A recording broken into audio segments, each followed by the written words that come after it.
तो ये कितना देर में खराब हो जाला? 2 मिनट में उतार लेंगे आग पर।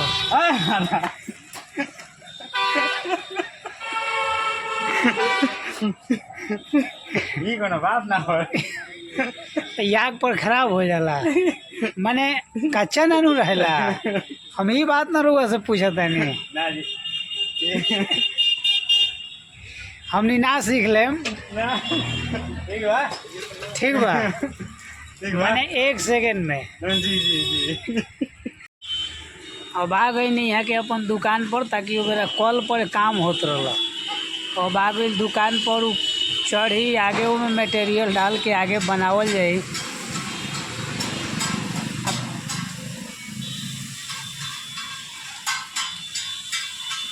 तब आदमी यहाँ के टूल पर बैठ के खाई। कुर्सी लागल बा, कुर्सी पर बैठी लोग। देखी यहाँ के नकाब पहन ले बानी, अपन ड्यूटी वाला ड्रेस पहन के अपन काम में भीड़ गल बानी। यहाँ से बात कल जाता जे केंग फ्राई होता। देखी ई चाउमीन में डलाई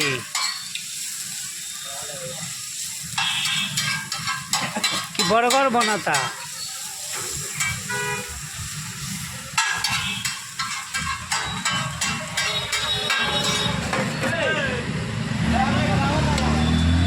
देखिए अब डला गई।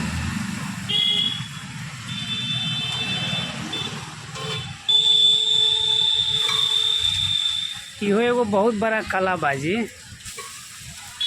कला में हाला ना होगे के चाहिए ई बात में।